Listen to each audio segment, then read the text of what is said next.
Boa noite. A paz do Senhor a todos, amém? Melhorou. Vamos lá, gente. O tema que a gente vai conversar nesta noite é sobre a maior honra. E para isso, eu peço que você abra novamente a sua Bíblia, para junto a gente meditar na palavra do Senhor. Se encontra no livro de João, no capítulo 13. Se não lavar, você não terá parte comigo. Respondeu então Simão Pedro: então, Senhor, não lava apenas os pés, mas lava as minhas mãos e lava minha cabeça. Respondeu Jesus: quem já se banhou não precisa lavar apenas os pés, todo o seu corpo está limpo. Vocês estão limpos, mas nem todos. Pois ele sabia que quem iria traí-lo, e por isso disse que nem todos estavam limpos. Quando terminou de lavar os pés, Jesus tornou-se a vestir a sua capa e voltou ao seu lugar. Então perguntou para eles: vocês entenderam o que eu lhes fiz?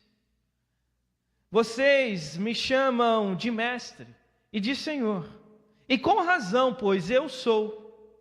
Pois bem, se eu sou Senhor, se eu sou mestre de vocês, e lavei os seus pés, vocês também devem lavar os pés uns dos outros.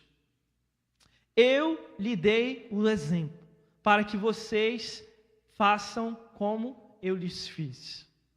Digo-lhes verdadeiramente que nenhum escravo é maior do que o seu senhor, como também nenhum mensageiro é maior do que aquele que enviou. Agora, se vocês sabem estas coisas, felizes serão se as praticarem. Amém? Vamos orar? Graças te damos, Senhor, pela tua palavra, porque o Senhor fala através dela aos nossos corações, e nós pedimos isso. Ministra, Deus, ministra aquilo que o Senhor deseja compartilhar conosco. Por isso pedimos que o nosso coração seja uma terra fértil nesse momento para ouvir a voz do teu Espírito Santo, pois assim nós oramos em nome de Jesus. Amém? Amém? Vocês ainda estão comigo? Já dormiram? Não, gente. Vamos lá. Nós estamos começando e a gente vai falar sobre honra. Porém, a gente vive num período, numa cultura, que na verdade o que está em alta é a desonra. É muito comum e rotineiro para nós a desonra. Por exemplo, muitas vezes querendo a gente ser carinhoso com alguém, ou ser gentil, a gente dá um apelido para essa pessoa, não é verdade? E às vezes, sendo amigo dela, a gente coloca esse apelido. E qual que é o apelido que a gente coloca? É um apelido de honra ou normalmente é um apelido de desonra? Geralmente é um apelido de desonra. Normalmente nós chamamos a pessoa a partir de um defeito que ela tem. Vocês já repararam? Por exemplo, a gente olha para uma pessoa, percebe que ela tem olhos, percebe que ela tem uma boca, percebe que ela tem um nariz, percebe que o corpo dela está em estado perfeito, que ela anda, que ela se mexe. E aí, quando eu olho para ela, o que eu falo? E aí, careca? Ou, e aí, narigudo? Ou seja, eu olho somente para aquilo que lhe falta. Por quê? Porque é costume nosso, ou costume da nossa cultura, como brasileiro, agir na desonra, ou nos comportar assim. Parece que honrar alguém é difícil demais, ou vergonhoso demais. E isso é ainda mais comum entre os homens. Quem aí que já foi jogar futebol? Já foi jogar futebol? Foi jogar vôlei? Foi jogar alguma coisa? Normalmente, quando você vai jogar, quando você encontra lá com seu colega que está chegando para jogar bola, o que você fala? E aí, seu lindo? E aí, seu bonitão? Como é que você está lindo hoje? É assim que você fala quando você encontra com seu colega? não é assim normalmente, não é verdade? Por mais arrumado que a pessoa venha, ou por mais arrumado e belo que o pastor Pedro veio hoje, eu não chego perto do pastor Pedro e falo: e aí, lindão, como é que você veio lindo para o culto hoje, hein, pastor Pedro? Normalmente não é assim que a gente faz, não é verdade? Como é que a gente faz normalmente? A gente começa a falar assim: rapaz, de perto, ou na verdade, de longe você parece ser feio, mas de perto parece que você está longe. Ou quem sabe você fala assim: cara, se beleza fosse crime, você estaria eternamente livre. Seria ser o cara mais santo do mundo. Ou se beleza é o por dentro, né? E no seu caso ela está tão dentro que até se escondeu. É normalmente assim que vocês falam, não é verdade? Por quê? Porque isso virou às vezes parte da nossa cultura. E agora o que você precisa entender é por que nós somos assim. Por que agimos dessa forma, de forma desonrosa? Porque temos mais facilidade de desonrar alguém do que honrar uma pessoa. Se eu falar assim, olha, para uma pessoa aí do seu lado agora, e dê 3 palavras de elogio para ela. É difícil. Olha só, você para, muitos pararam aí e deu uma tela azul. Tem que pensar, tem que calcular, eu não consigo elogiar. Difícil, né? Mas por quê? Porque somos muito mais treinados em desonrar do que honrar. E a resposta é muito simples. Porque nós temos uma mentalidade de competição interna a nós. Nós somos muito competitivos. E a competição nos ensina algo. O que a competição nos ensina? Nos ensina em querer sobressair. Muitas vezes eu não tenho, às vezes, como melhorar. Então o que eu faço com o outro? Eu vou diminuir. Como eu quero estar melhor do que você e eu não posso, e em vez de eu me esforçar para crescer, é só eu diminuir você. E então eu tenho uma leve sensação do que eu sou melhor. E assim nós vamos cultivando a desonra. É por isso que tem muita gente que tem prazer, não somente um vício, mas muitas vezes realmente um prazer em falar mal das pessoas. Porque, às vezes, sentado numa mesa, em vez de falar bem de alguém, você já começa: ei, fulano, você ouviu falar o que ele fez e tal? E já começa a desonrar a pessoa que nem na mesa está. Porque nós, quando diminuímos alguém, sentimos um maior. E essa mentalidade de competição sobressai diante da desonra. E aí, o que acontece? Por que eu estou falando isso? Porque quando nós lemos o texto em que a gente acabou de ler, que é em João 13, e eu vou pedir para você continuar com a sua Bíblia aberta. Quando a gente lê, a gente se depara com a última ceia de Jesus. E então, o que eles chegam? Eles chegam para ceiar. E o que seria isso? Eles chegam para jantar. Porque ceia, na verdade, é isso, é um jantar. Então, eu não sei se você sabe, mas naquela época de Jesus, a mesa ao qual eles se assentavam para jantar, não é a mesa comum que a gente tem hoje.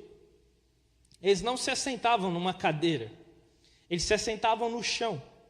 A mesa era no chão, era como se eles ficassem quase que deitados. Não sei se vocês já viram uma imagem assim por aí, mas é como se eles ficassem como se deitados. Então eles colocavam os pés para trás, e aí colocando os pés para trás, o pé ficava muito próximo à cabeça do irmão que estava do lado. Então havia uma prática comum, que é quando se chegava num lugar ou numa casa, os pés precisavam ser lavados. Então todo mundo tinha que lavar os pés para ir à mesa. Hoje em dia nós lavamos as mãos. Naquela época eles lavavam os pés para se assentar à mesa. E aí era o que eles tinham para se manter de forma higiênica. E aí, quem é que lavava os pés? Quem lavava os pés das pessoas? O costume de lavar os pés era do menor escravo. O menor escravo da casa, ou o menor servo da casa, vinha e lavava os pés das pessoas que chegavam na casa. Então, naquele tempo em que Jesus se assentou à mesa, era uma casa emprestada. Não tinha um servo. Só tinha Jesus e os seus discípulos. Não tinha escravo. Então, na hora que eles chegaram, e agora? Quem é que vai lavar os pés? Quem é que vai se colocar na posição de menor servo e vai lavar os pés de todos que estão ali? Não tinha nenhum escravo. Ninguém se levantou, porque eles começaram a conversar. No livro de João, não vai relatar essa conversa, mas lá em Lucas, se você for abrir depois em Lucas, que vai relatar essa mesma história. Se você não sabe, os evangelhos contam, segundo a sua perspectiva, João, daquilo que ele viu, ele conta o evangelho de Jesus. Mas todos têm histórias que se aconteceram. Então Lucas vai contar a mesma história. Só que Lucas conta um detalhe que João não contou. Lucas fala daquilo que eles estavam conversando. Lá em Lucas 22 fala o assunto que eles estavam falando na mesa. E sabe qual que era o assunto? Quem é o maior entre nós? Eles estavam se perguntando, quem é o maior entre nós? Estavam discutindo quem era o maior, quem era o melhor deles. Por quê? Porque se descobrirem quem era o maior, consequentemente iriam descobrir quem era o menor. E então, pronto, está aí, o menor vai lavar o pé. Mas enquanto eles estavam lá, trocando ideia, não, eu sou formado em tal lugar, eu tive tal formação, não, eu sou de tal família, eu sou o maior porque eu tenho tal sobrenome, eu sou o maior porque eu tenho tanta quantia de dinheiro. E aí, enquanto eles estavam discutindo sobre isso, quem se levanta? Jesus se levanta. Jesus se levanta, tira as suas vestes, pega uma toalha, coloca na cintura e enche uma bacia de água. Imagina que tapa na cara que foi para os discípulos essa cena de o próprio Jesus se levantar e fazer aquilo que eles não queriam fazer.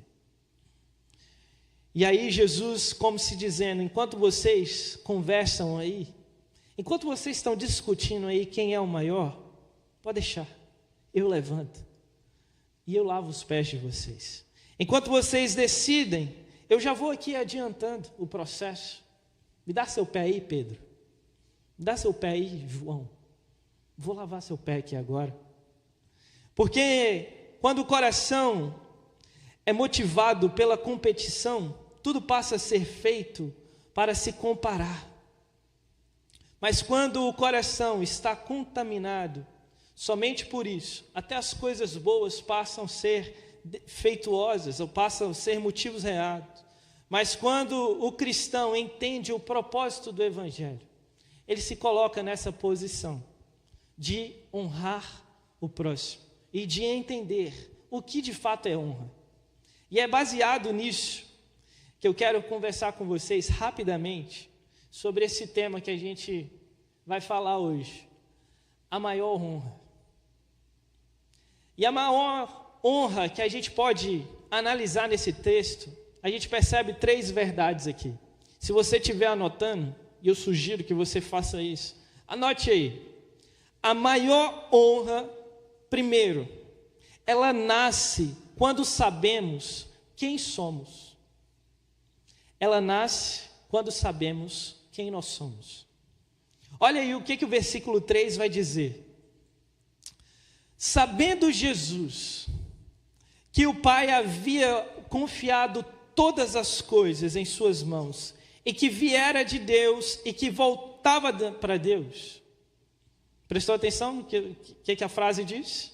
Sabendo que o Pai tinha confiado tudo em suas mãos. E o que é tudo, gente? Tudo é tudo. Ele sabia que o Pai tinha confiado tudo em suas mãos, que ele tinha vindo de Deus e que agora ele estava voltando para Deus. E o que ele faz? Ele, então, enquanto eles estavam discutindo, mas quem era quem ou quem seria o maior? Um deles, sabendo que tinha tudo em suas mãos, que tinha todo o poder. Um deles, sabendo que tinha toda a autoridade. Um deles que sabia que veio de Deus e que estava voltando para Deus. E a gente tem a impressão que, falando essas frases, a pessoa encheu o seu peito. Estou orgulhoso. Eu sou eu mesmo. Eu tenho tudo em minhas mãos. Eu vim de Deus. Eu vou voltar para Deus. E você espera o que na sequência? A pessoa vai demonstrar atitude de orgulho. Mas o texto diz que Jesus, sabendo disso tudo, ele se levantou e pegou uma toalha e pegou uma bacia para lavar os pés dos seus discípulos. Por que ele faz isso? Presta atenção. Porque quando eu sei quem eu sou, eu não tenho medo de fazer o papel do menor. Eu vou repetir. Porque quando eu sei quem eu sou, eu não tenho medo de fazer o papel do menor. Porque pegar a bacia não vai me transformar no menor. Nada pode alterar quem eu sou. Eu sou filho de Deus. Quando é que nós temos medo de honrar os outros? Quando é que a gente tem medo de assumir o papel de servo para levantar pessoas? Quando nós temos dúvida de quem nós somos. Quando nós achamos que, se estivermos numa posição menor, de acordo com o olhar da sociedade, vai alterar quem nós somos. Por isso que muitos têm dificuldade de deixar sua posição. Por isso, muitos têm medo de entrarem nessa posição. Por quê? Porque são frágeis. Mas quando eu tenho certeza de quem eu sou em Deus, eu não tenho medo de honrar as pessoas que estão ao meu redor. Eu não tenho medo de levantar as pessoas. Eu não tenho medo de desejar o melhor para elas. E aqui eu preciso fazer uma pausa e te perguntar uma coisa. Quantos aqui creem de fato em Jesus e que são salvos em Jesus? Pode levantar a mão. Quase todos, não é verdade? Quase todos aqui creem em Jesus. E de fato, se você está aqui é porque você crê em Jesus. Então eu preciso te falar uma coisa. Se você crê em Jesus e se você é salvo, preste bem atenção. Você já chegou no seu ápice. Se você crê em Jesus, é salvo em Jesus, você já chegou no seu maior estado. Você chegou já no seu maior status.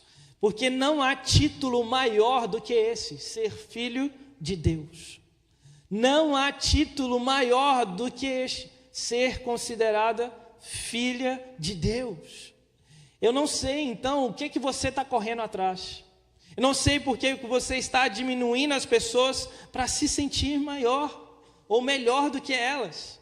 Porque quando você chega nessa posição de ser filho de Deus, a única coisa que você pode fazer agora é descer da sua posição para servir o próximo. Por isso eu preciso que você entenda isso, que existe a verdadeira honra e a falsa honra. A falsa honra é justamente essa que eu invisto em você, eu faço coisas boas para você porque eu espero algo de você. Mas a verdadeira honra, que é a honra que Cristo nos ensina a praticar, ela nasce porque nós temos uma outra natureza. Ela nasce da natureza do próprio Deus para nós. Porque não depende de nós, depende de quem eu sou em Deus. Então, honra não é, essa pessoa merece ser honrada, ou aquela não merece ser honrada. Não, isso não existe.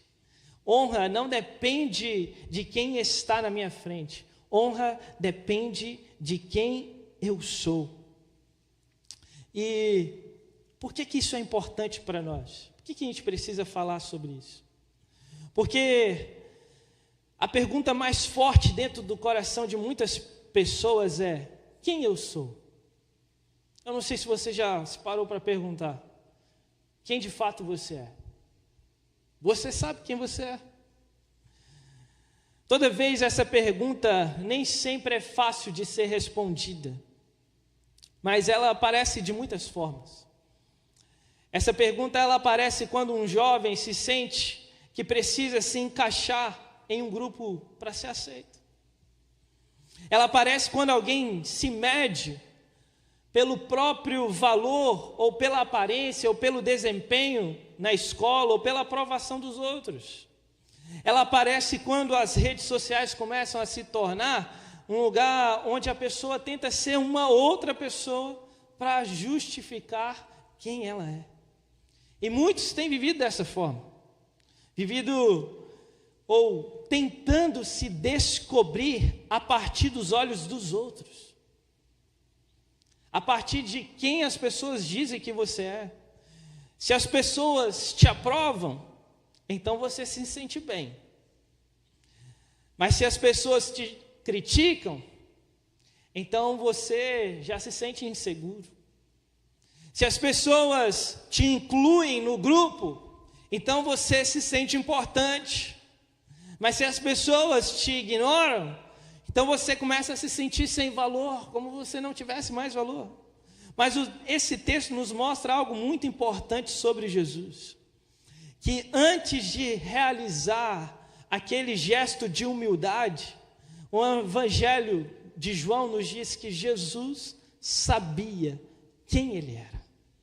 Jesus sabia de onde ele vinha e para onde que ele estava voltando.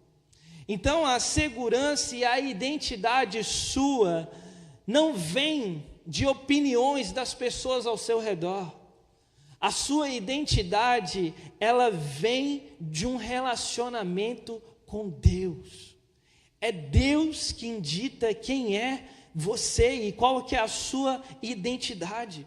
E isso é muito importante para nós, porque se você tentar construir a sua identidade a partir da opinião dos outros, a sua vida sempre será instável. Entenderam o que eu disse? Se você tentar construir a sua identidade a partir das opiniões dos outros, a sua vida sempre será instável. Porque a opinião das pessoas, ela muda. Porque alguém pode te admirar em algum momento, mas logo depois a pessoa pode passar a te criticar. Sabe por quê? Porque hoje você pode ser aceito por um grupo, mas amanhã esse mesmo grupo pode te excluir. E se a sua identidade depender dessas coisas, o seu coração nunca vai encontrar estabilidade. Mas quando a sua identidade começa a ser construída a partir do relacionamento com Deus, algo vai mudar profundamente em você. Porque você começa a entender que o seu valor não depende de performance, não depende da sua popularidade, não depende da sua aparência. O seu valor, ele está no fato de que você conhece a Deus, e que Deus te conhece, e que Deus te chama, e que Deus te ama. Então isso não significa que as opiniões vão deixar de existir, mas significa que elas deixam de definir você, e quem passa a definir você é o Senhor. Assim como aconteceu então com Jesus, a clareza sobre quem nós somos diante dele transforma a forma como nós vivemos diante das pessoas. E essa é uma das honras, ou uma das maiores honras que a gente pode experimentar, viver com segurança, sabendo a nossa identidade em Deus. Então, o primeiro ponto é esse. A maior honra é saber a sua identidade. Mas o segundo ponto que eu quero falar com você é que a maior honra se revela em atos de serviço. A maior honra se revela em atos de serviço. O texto então diz o quê? Que Jesus se levanta, como eu disse, no meio da ceia, se veste com uma toalha, começa a lavar os pés dos discípulos. Então João descreve cada movimento de Jesus, cada gesto dele. Mas, como eu disse, naquela época, naquela cultura, o menor, ou a tarefa do mais humilde, ou do servo menor, era essa, de lavar os pés. Então, como não havia quem lavar simplesmente os pés daqueles que estavam na casa, Jesus decide ter essa atitude. Jesus assume esse lugar. E isso é surpreendente para nós. Porque nós estamos diante de alguém, como eu disse, que possui toda a autoridade. Lembre-se, Jesus é Deus.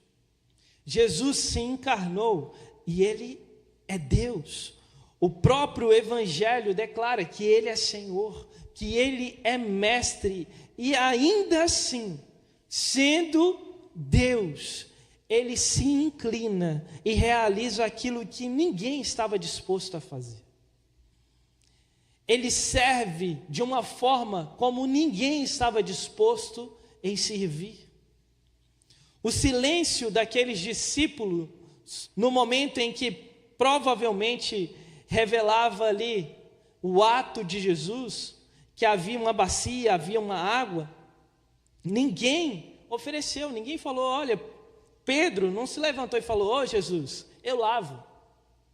Ou Tiago falou, Jesus, eu lavo os pés de todo mundo aqui. Houve um silêncio. Ninguém quis fazer essa atitude de serviço. Cada um provavelmente estava esperando que o outro fizesse. Cada um estava olhando, não, Pedro é menor do que eu, ele que vai lavar os pés. Não, Tomé é menor, ele que vai lavar, não sou eu não. Cada um talvez estava pensando isso, mas Jesus não espera, ele que se levanta. E esse gesto se revela algo profundo sobre o reino de Deus. E eu peço que você preste atenção nisso. Algo profundo sobre o reino de Deus. Que no mundo, a honra, ela é normalmente associada a uma posição. No mundo, a honra é normalmente reconhecida como algo de destaque. As pessoas procuram o quê? Os melhores lugares, os lugares de influência. Elas acreditam que nesses lugares elas vão encontrar o quê? Valor, vão encontrar significado. Mas Jesus revela aqui uma perspectiva completamente diferente.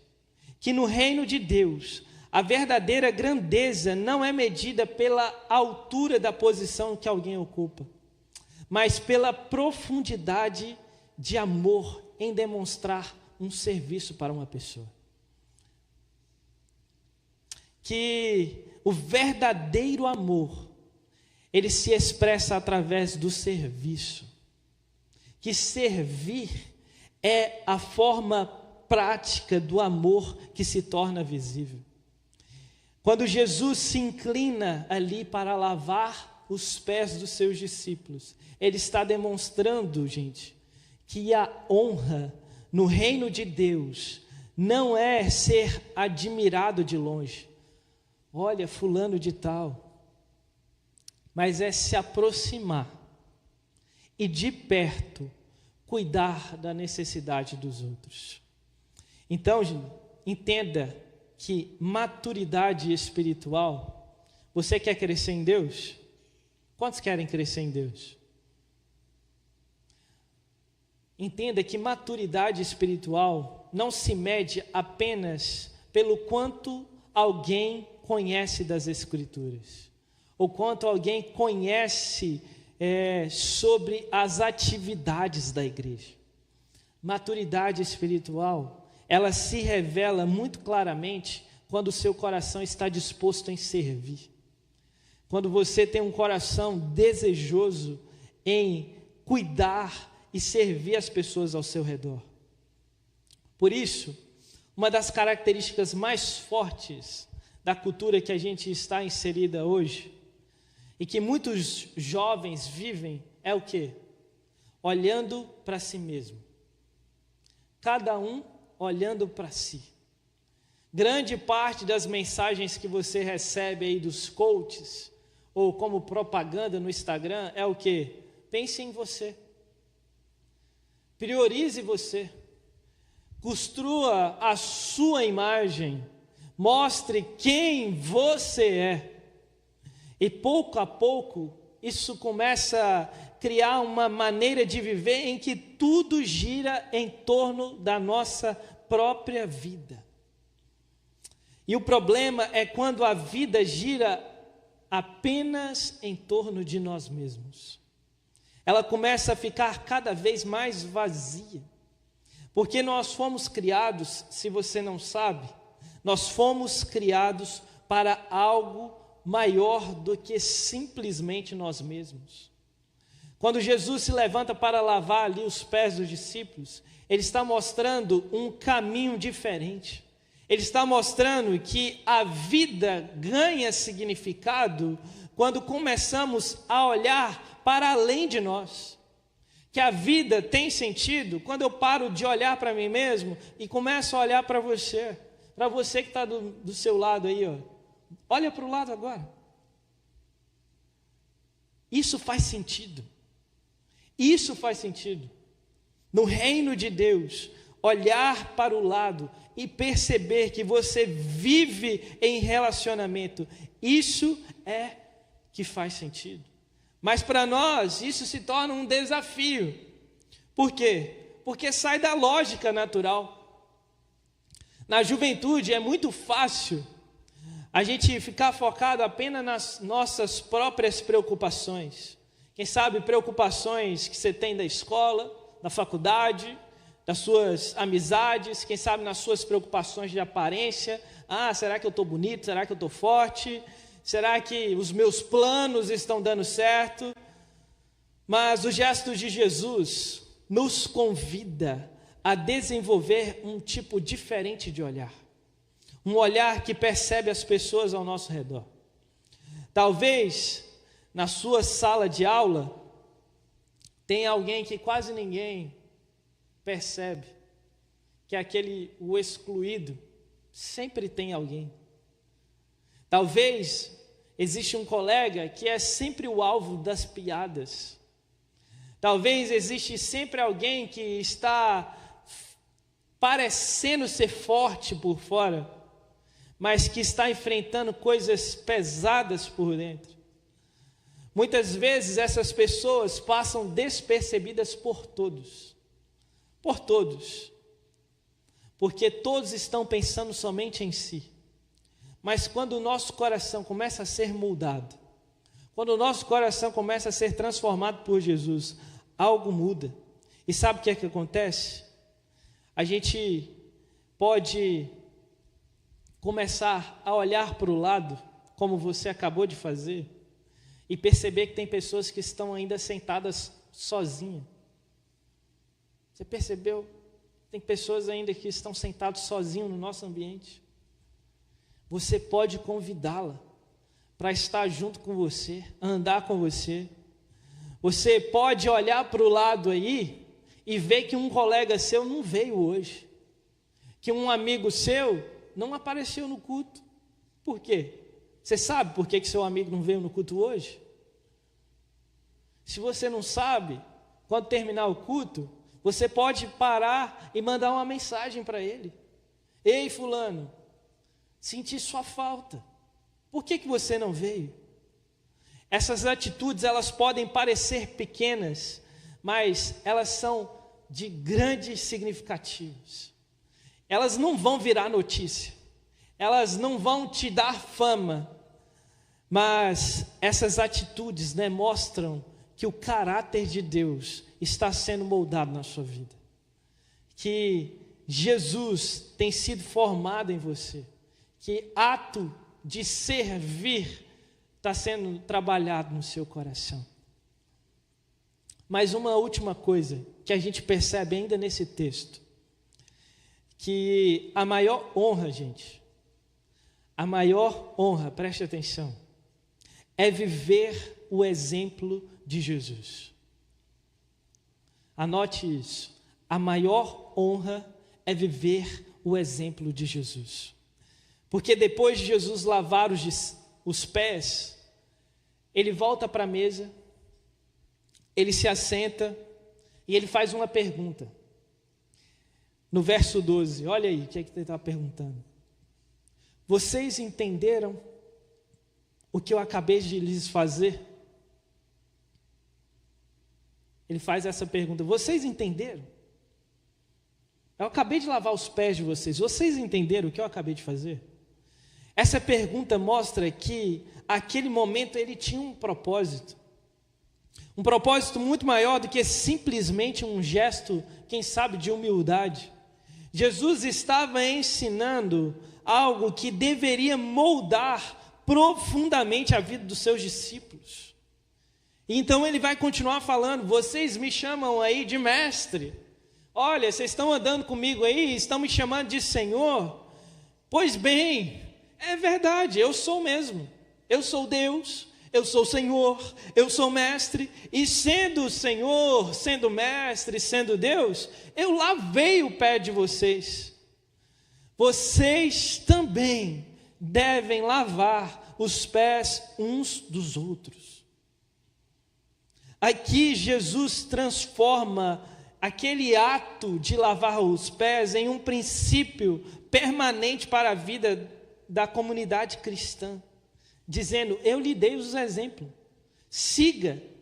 A palavra exemplo aqui é o quê? Modelo. Eu estou te dando um modelo, eu estou te dando um padrão, eu estou te dando algo que deve ser reproduzido. Você não está vendo isso aqui para ficar em você, não. Deve ser reproduzido. Jesus não quer apenas seus discípulos se lembrem daquele momento.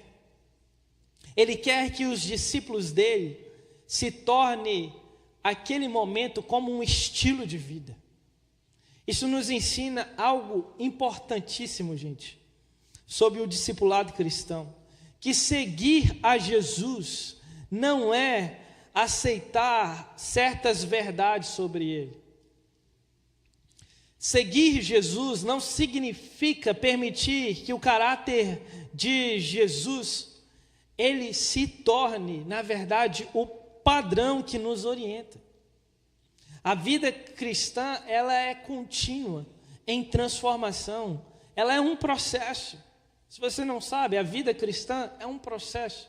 O Espírito de Deus vai te moldando, segundo o coração do próprio Deus, segundo o caráter de Jesus. E isso acontece primordialmente nas atitudes do dia a dia.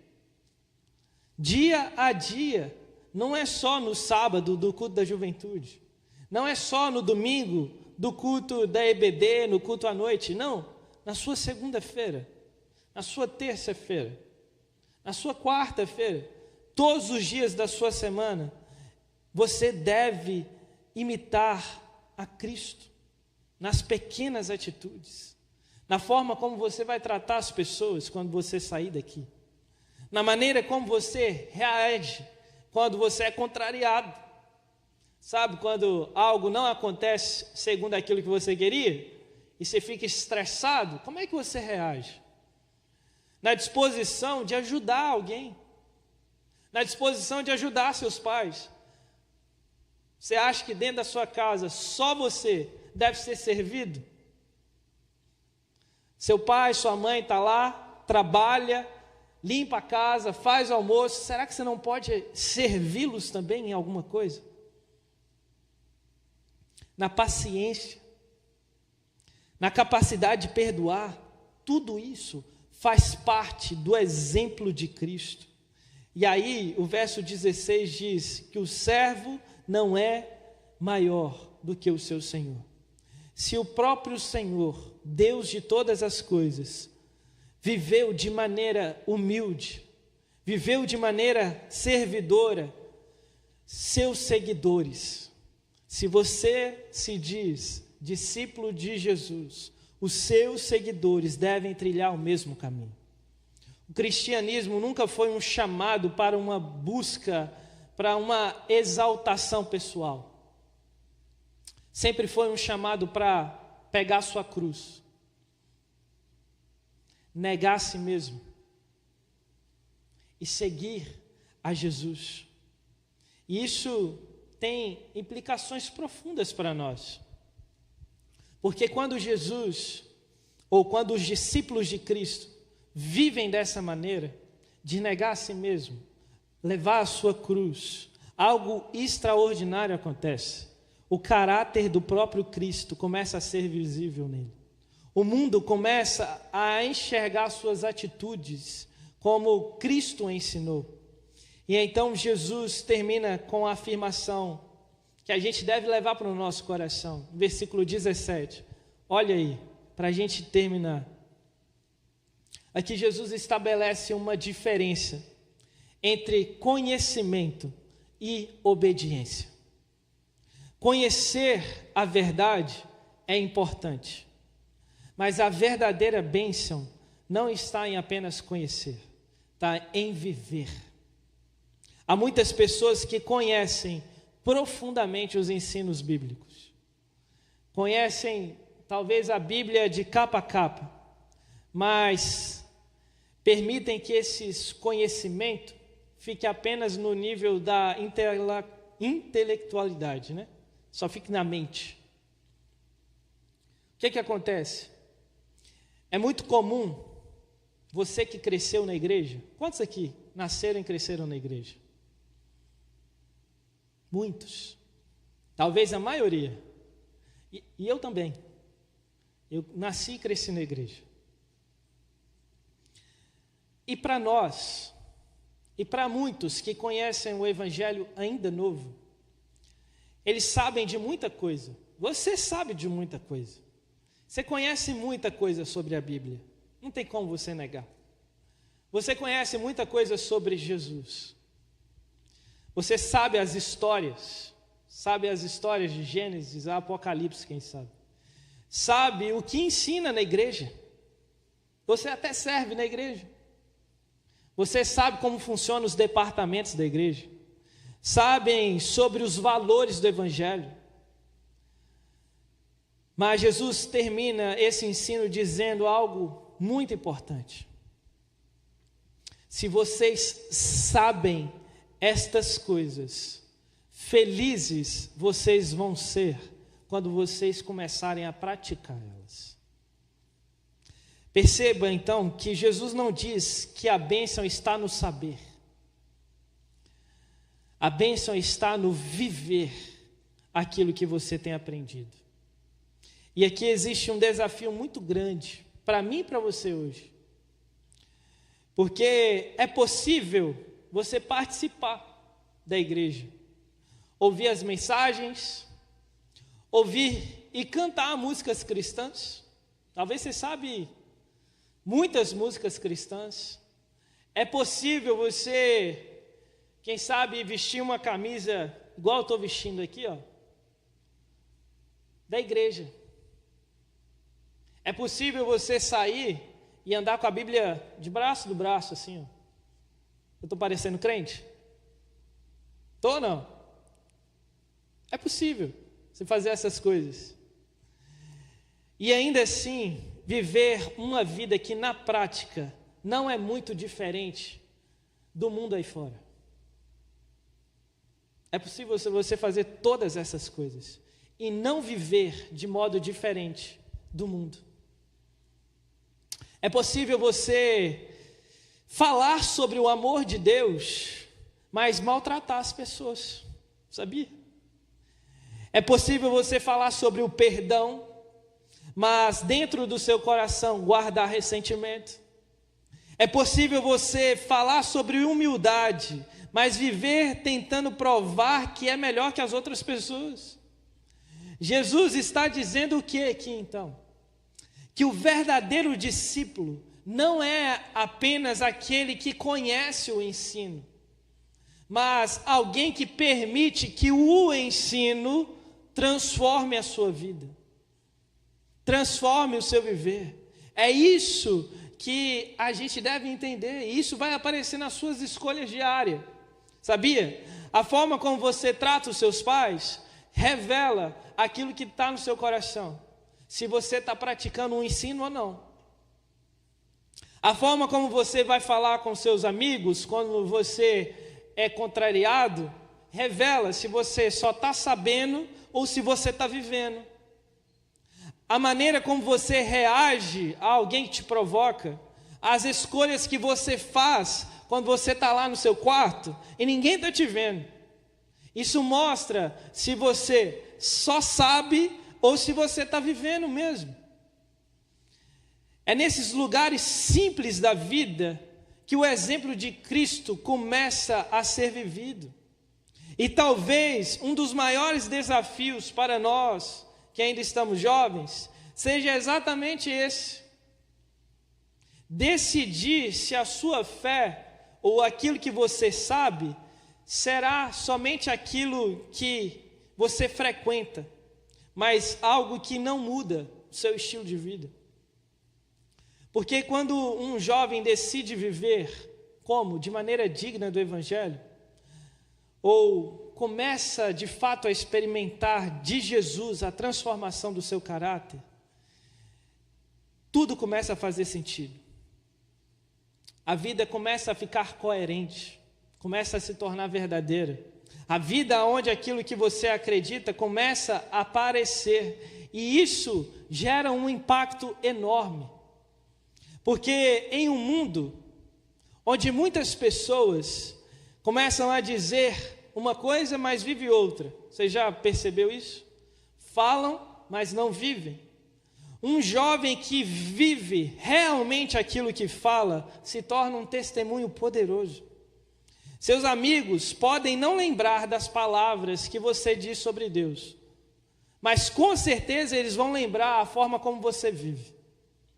Seus amigos podem não lembrar do versículo bíblico que você citou para ele, mas com certeza eles vão lembrar a forma como você trata as pessoas. Eles vão lembrar a maneira como a sua fé aparece diante das atitudes. E isso acontece por quê? Porque o Evangelho deixa de ser apenas algo que você conhece e passa a ser algo que molda a sua fé. E essa é uma das maiores honras que alguém pode ter e viver, é ter uma vida segundo a vida de Jesus. Essa é a maior honra, e é a honra que o Senhor nos ensina. Por isso, se coloque de pé agora.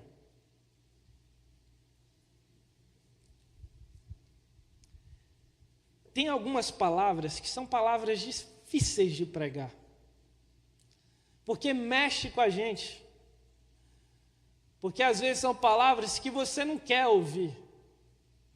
Porque hoje eu não falei aqui que você é bonzinho, que você vai vencer. Eu falei que você precisa mudar. E essas palavras às vezes são palavras difíceis. Mas tem um texto que fala sobre honra. E eu queria ler com você antes de terminar.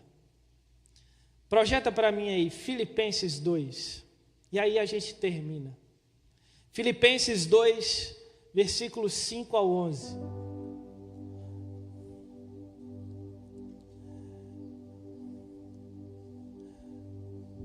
Diz assim, olha só, presta atenção, foge não, volte a sua mente aqui agora comigo. Olha o que diz o texto. Seja o modo de pensar de vocês o mesmo de Cristo Jesus, que, apesar de ser Deus, não considerou que a sua igualdade com Deus era algo que deveria ser usado como vantagem. Antes, porém, ele abriu mão de tudo o que era seu. Tomou a natureza de servo, tornando assim igual aos homens. Pense, Deus se fazendo igual aos homens e vivendo uma vida comum de ser humano. Ele foi humilde e obedeceu a Deus até a morte, e morte de cruz. Por isso Deus deu a Jesus a maior de todas as honras, e pôs nele o maior de todos os nomes, para que, em homenagem a Jesus, no nome de Jesus, todas as criaturas no céu, todas as criaturas na terra, todas as criaturas debaixo da terra, se caiam de joelhos perante Ele e declarem abertamente que Jesus Cristo é o Senhor, para a glória de Deus Pai.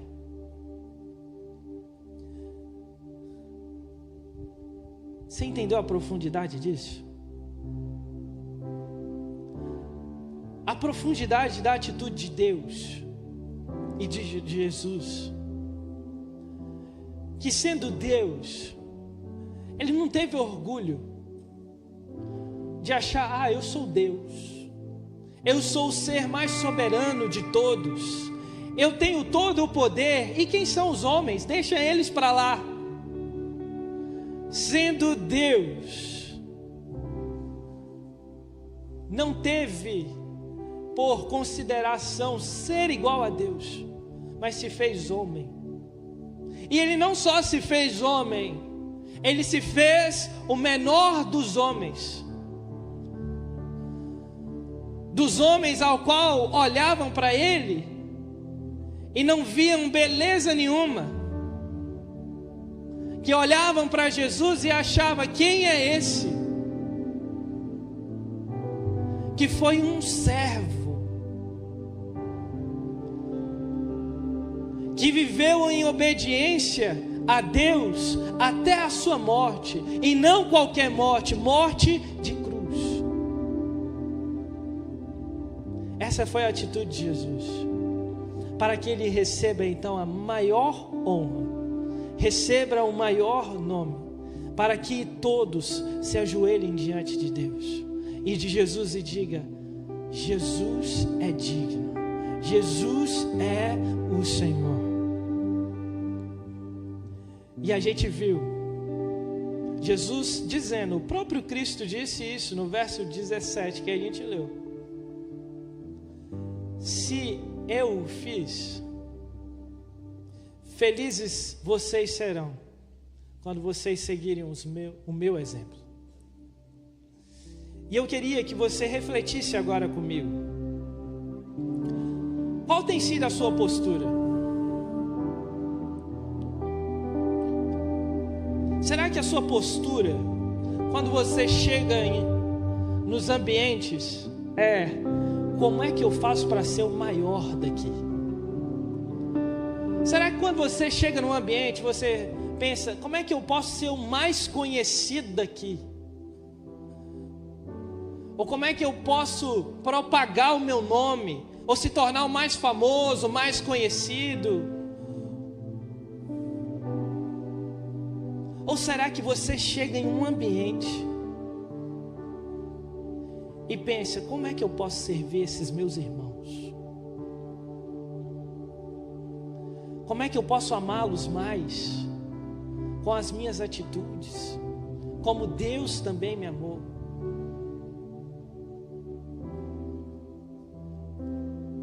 Reflita sobre isso agora, se as suas atitudes têm sido atitudes de fato de honra. Porque eu não sei se você percebeu, as atitudes de honra que eu disse aqui são atitudes de quê? Humildade. Porque a maior honra é ser humilde. Por isso, feche seus olhos agora. E eu queria que você orasse. Talvez faz tempo que você não ora. Talvez faz tempo que você não fala com o Senhor sobre como é que está o seu coração. Talvez o seu coração está muito orgulhoso, está cheio de si, pensando só em você. E você precisa tomar essa postura que Jesus nos ensinou, que a maior honra está em servir, é ser humilde, se colocar à disposição, é amar. Fale com o Senhor agora. Vamos cantar uma canção e você pode orar. Quero que você ore nesse momento.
Você pode continuar orando.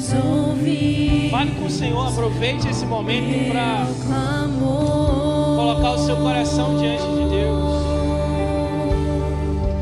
Mas ali um dia, no centro do teu querer, que toda a vida, sem jamais te conhecer, tu és minha fonte, minha colheita, minha herança.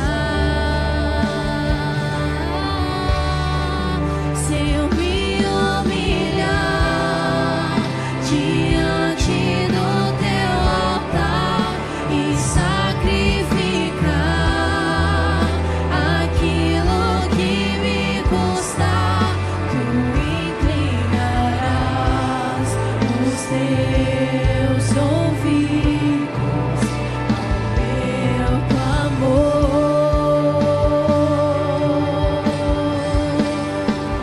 Mas ali um dia, no centro do teu querer, que toda a vida, sem jamais te conhecer, tu és minha fonte, minha colheita, minha herança.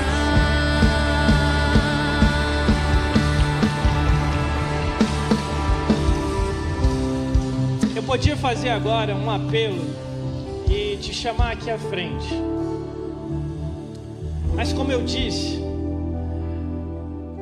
tem algumas coisas que a gente sabe e fica no campo da mente. Isso não desce para o coração e não muda as nossas atitudes. Então eu poderia te chamar aqui à frente e você poderia vir. Mas quando você saísse daqui, nada iria mudar. Então o apelo que eu quero fazer para você hoje, diante disso, diante de um coração que serve, diante de um coração que ama, que olha para o próximo, eu não vou te chamar para você vir aqui à frente, não. O apelo que eu vou fazer para você é quando você sair daqui, você se comprometer com isso. Eu não quero que você se comprometa em vir aqui à frente. Eu quero que você se comprometa em sair daqui e viver uma vida digna do Evangelho. Eu quero que você saia daqui e se comprometa: Senhor, se preciso for, eu vou lavar os pés do meu irmão. Se preciso for, eu vou humilhar-me para que o meu irmão possa ser honrado. E para que o nome de Cristo seja conhecido através da minha vida. Esse é o apelo que eu quero fazer para você hoje. E se você quer isso, coloque a mão sobre o seu coração. Eu quero orar com você. Pai, em nome de Jesus, nesse momento nós cremos que somente o Teu Espírito Santo pode nos transformar, pode convencer-nos, Deus, a tomarmos atitudes e mudarmos as nossas rotas, mudarmos, Deus, de convicções, mudarmos de atitudes. E nós precisamos, Senhor, ter um coração segundo o Teu coração, um coração que está disposto em servir em todo e em qualquer momento, do serviço mais nobre ao do serviço menor, do serviço em que ficará mais famoso ou noticiado, mas também do serviço em que ninguém ficará sabendo. Que possamos ter o nosso coração em Ti, Deus, sabendo que a maior honra é seguir o exemplo do Senhor. Por isso nos ajuda, Deus, a sairmos daqui dessa noite e viver de maneira digna do Teu Evangelho, Deus. Ajuda-nos a sair desta noite daqui, honrar nos nossos pais, a lembrar dos nossos amigos que estão distantes do Senhor. Ajuda-nos, Deus, pois queremos viver de modo íntegro e viver uma vida segundo a vida de Jesus. É o que nós oramos. Amém. Aplauda o Senhor.